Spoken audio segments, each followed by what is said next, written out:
The common clothes of people back in the 14th and 15th century was Giao lĩnh and Viên lĩnh. In addition to those, Áo tứ thân, which consists of 4 half flaps, was the costumes for women. All of those costumes were influenced by Chinese clothes. They were modern Ao Dai's true ancestors. Hundreds of years later, in 1744, Nguyễn Phúc Khoát, Lord of Cochinchina, the present territory of central Vietnam, promulgated the decree of dressing in the entire of his domain. According to the decree, women had to wear the costume which later was called Áo ngũ thân, dress that consists of 5 flaps. Nguyễn Phúc Khoát himself was considered as the creator of Ao Dai, due to the creation of Áo ngũ thân. The next step of Ao Dai's evolution took place in a particular period of time. On account of French colonization in Vietnam, Western's manners, languages, lifestyle, and especially fashion were extremely trendy back then.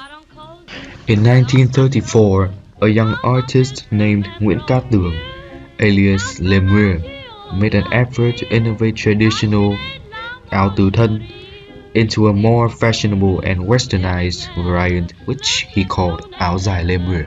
Drew 1,000 kinds of Áo dài Lemuel for women irrespective of height and weight. This new costume made the women who wore it graceful and suggestive. Áo dài Lemuel became a great phenomenon. Lemuel's excellence was undeniable. From 1945 downwards, due to the difficult situation in northern Vietnam, the new independent government asked people in the north to wear much more simple clothes because authorities believed that Áo dài was inconvenient, improper, and flowing. Áo dài was no longer northern women's daily costume. However, Ao Dai's fever returned in the bustling air of southern Vietnam.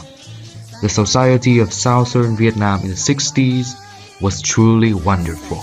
The famous kind of Ao Dai back then was Áo dài Trần Lệ Xuân, popularized by First Lady Trần Lệ Xuân. The neckline of the costume was removed and some artistic details were added, such as bamboo, lotus, or peacock. This version of Áo dài was called Áo dài Cổ thuyền. Some other variants of Áo dài were created then, such as Áo dài Raglan and its irreducible version, Mini Raglan. Ao Dai's closest renovation happened in 2017's Tết holiday. A brand new kind of Ao Dai combining traditional Ao Dai and Vietnamese traditional long skirt, well known as váy đủ, was invented. These costumes are extremely vivid and mannered. Despite many protests on social media, this new costume to most people was very impressive. So the question is, why should Ao Dai be chosen to become Vietnamese cultural heritage? I think the most important reason is that it's always been there. It's always been there in our historical moments, our special moments, our pride, the best moments of our lives. It's always been there.